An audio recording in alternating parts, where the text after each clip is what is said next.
warahmatullahi wabarakatuh. Kami dari kelompok 4 atau kelompok terakhir. Di sini kami akan menyampaikan materi kami yang berjudul Kurikulum Pembelajaran Al-Quran dan Al-Hadis di Sekolah. Sebelumnya, saya selaku pemateri pertama akan memperkenalkan nama kelompok kami yang beranggotakan saya sendiri, Rias Cantika Wibowo, dan pemateri selanjutnya yaitu Selvia Yunandarista, Sohibul Bahri, Uri Usmatun Hasanah, Wanda Afifah Husnaini, Yesyana Lestari, dan Yunita Latifah Wardani. Ranah pembahasan yang pertama yaitu kurikulum pembelajaran. Dalam pelaksanaan pendidikan di sekolah, kurikulum pembelajaran menempati posisi yang paling penting atau yang paling utama, karena secara definitif, kurikulum diartikan sebagai rencana program pengajaran atau pendidikan yang akan diberikan kepada pendidik kepada seorang peserta didik. Tujuan kurikulum sendiri yaitu menyatukan dua komponen. Dua komponen tersebut terdiri dari ilmu umum dan ilmu agama. Kurikulum merupakan suatu kumpulan perangkat pembelajaran yang terdiri dari silabus, RPP, mata pelajaran, guru, dan peserta didik. Faktor penting dalam pendidikan ialah kurikulum. Dan dalam pembuatan RPP, guru harus mampu membuatnya dengan baik sehingga dalam proses pembelajaran di kelas, siswa dapat menerima pembelajaran dengan mudah apa yang telah disampaikan oleh guru tersebut. Dalam proses pembelajaran Al-Quran dan Al-Hadis, guru juga harus menggunakan metode seperti peralatan media dan alat-alat pembelajaran yang lainnya, supaya dalam proses pembelajaran berlangsung terlihat menarik sehingga siswa akan mudah menangkap materi yang telah disampaikan oleh guru. Pendidikan yang bagus dapat dibentuk dengan adanya pendidik dan peserta didik yang bisa bekerja sama dengan baik.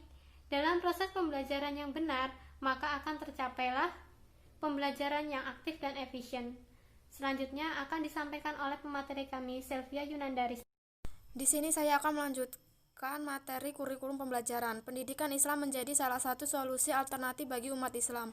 Karena di zaman sekarang, umat Islam cenderung meniru perkembangan Barat. Oleh sebab itu, pendidikan ilmu-ilmu agama harus dicantumkan dalam pendidikan umum.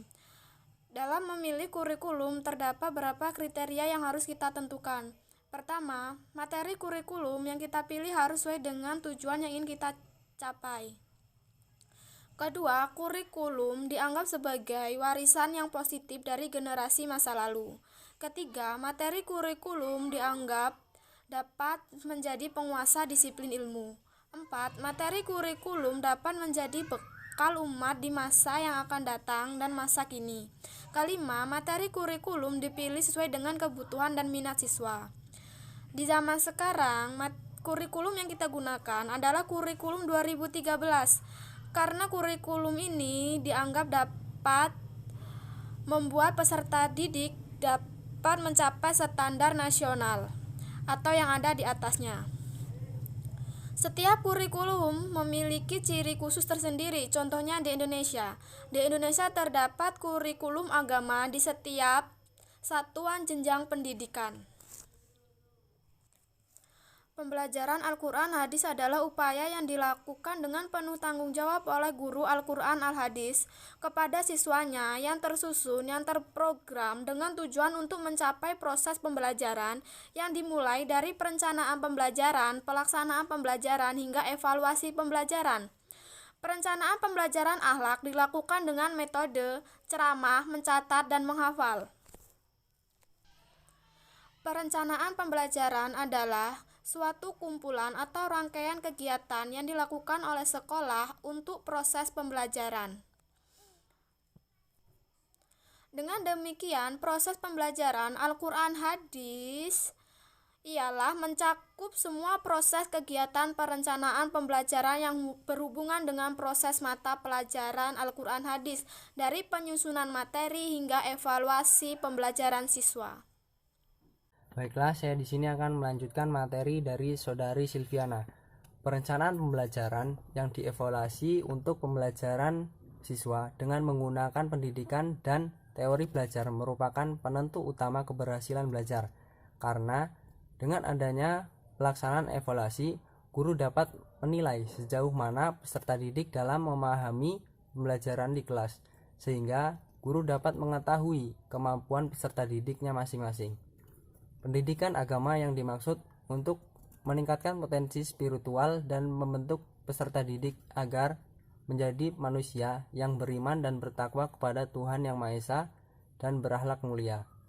Kurikulum merupakan akumulasi dari tujuan, materi, strategi, dan penilaian pendidikan, baik disusun untuk suatu lembaga pendidikan maupun untuk sebuah tingkat dan bidang studi. Di dalam pembelajaran agama Islam, maka peserta didik dianjurkan untuk berperilaku sesuai dengan tuntutan agama, yang mana perilaku itu mencakup perilaku yang berhubungan dengan Al-Quran dan hadis, yang dapat perilaku ikhlas, selalu berperilaku husnuzon dalam kehidupan sehari-hari. Pengertian Al-Quran dan hadis. Al-Quran dan hadis merupakan satu kesatuan yang tidak dapat dipisahkan. Al-Quran sebagai sumber pertama yang diturunkan oleh Allah kepada Nabi Muhammad untuk disampaikan kepada manusia. Ketika kita mempelajari Al-Quran, kemudian kita mengajarkannya kepada orang lain, maka kita akan mendapatkan pahala dari Allah Subhanahu wa taala. Kemudian hadis merupakan sumber kedua setelah Al-Quran. Hadis ini masih bersifat global. Oleh karena itu, Allah telah memerintahkan kepada kita untuk senantiasa taat kepada Rasul-Rasulnya dan berpedoman kepada Rasul. Karena Rasul adalah orang yang diberi amanah oleh Allah untuk menyampaikan ajaran Islam. Al-Quran dan hadis merupakan dua peninggalan terbesar dari Nabi Muhammad SAW. Al-Quran dan hadis diturunkan untuk dipelajari, diamalkan, dibaca, dan dijadikan sebagai pedoman hidup bagi manusia, untuk dijadikan petunjuk dan rahmat bagi orang-orang yang beriman. Maka dari itu, Allah mengajarkan kita untuk mempelajari Al-Quran dan hadis dalam kehidupan sehari-hari. Pada dasarnya, Al-Quran hadis adalah ilmu tauhid untuk mengenal Allah dan semulia-mulianya ilmu tertinggi dan terbesar. Pada awalnya, sejak manusia dilahirkan dalam keadaan bodoh, tidak mengetahui apa-apa, kemudian Allah memberikan pendengaran, penglihatan, perasaan, dan pikiran agar manusia dapat mengetahui dan mengenalnya, yaitu dengan cara bersyukur, adanya pendidikan manusia agar manusia dapat hidup sejahtera. Adanya pembelajaran Al-Quran hadis menjadikan peserta didik dapat beristiqomah atau dapat melaksanakan perintahnya karena sifat-sifat manusia yang erat kaitannya dengan paham agama, yaitu lahir yang berlaku untuk anggota jasmani dan batin, yaitu yang berlaku untuk hati dan rohani. Sedangkan yang berhubungan dengan lahir atau jasmani yang sesuai dengan perintahnya, dan ada yang menyalahi perintah itu disebut dengan maksiat. Demikian pula, yang berhubungan dengan hati terbagi menjadi dua, yaitu yang pertama yang sesuai dengan hakikat atau kebenaran, yang bernama iman dan ilmu. Kemudian yang kedua yaitu yang berlawanan dengan kebenaran atau yang bernama kebodohan atau nifak. Oleh karena itu, dengan adanya pembelajaran Al-Quran hadis, sangat penting bagi umat Islam supaya manusia dapat membedakan mana yang benar dan mana yang salah. Pusat pembelajaran dan kajian agama langsung dari sumber agama, yakni mengamalkan dan turut serta menafsirkan Al-Quran dan mengambil hikmah dalam Al-Quran dan hadis. Dengan demikian, pembelajaran itu berfokus pada Al-Quran dan hadisnya, karena kita bisa mengambil hikmah dari pembelajaran Al-Quran hadis dengan pedoman kepada wahyu Allah. Di kalangan umat Islam, sikap positif terhadap kebebasan bukanlah hal yang baru. Akan tetapi, Al-Quran sendiri senantiasa mendorong untuk selalu berpikir objektif, rasional, dan berpegang kepada subjektivitas yang hanya berdasarkan semata-mata. Materi selanjutnya adalah tujuan dan fungsi pembelajaran Al-Quran dan Hadis. Tujuan mata pelajaran Al-Quran dan Hadis. Mata pelajaran Al-Quran dan Hadis merupakan unsur dari mata pelajaran pendidikan agama Islam di sekolah yang memberikan pendidikan kepada siswa untuk memahami bahwa Al-Quran dan Hadis merupakan sumber ajaran agama Islam dan mengamalkan isi kandungannya dalam kehidupan sehari-hari. Hal ini menunjukkan bahwasanya tujuan dari pembelajaran Al-Quran dan Hadis adalah agar siswa bersemangat atau termotivasi dalam membaca Al-Quran dan Hadis secara baik dan benar serta mampu mengamalkannya dalam kehidupan sehari-hari. Dalam mempelajari Al-Quran dan Hadis di sekolah, siswa diharapkan dapat meningkatkan pengetahuan, meningkatkan keimanan, meningkatkan ketakwaan kepada Allah Subhanahu wa Ta'ala, dan menjadikannya sebagai pedoman dalam kehidupan sehari-hari. Fungsi dari mata pelajaran Al-Quran dan Hadis. Adapun fungsi Al-Quran dan Hadis dalam kehidupan sehari-hari yaitu 1. Menjadikan Al-Quran dan Hadis sebagai pedoman dalam kehidupan pribadi. 2. Menjadikan Al-Quran dan Hadis sebagai pedoman dalam keluarga.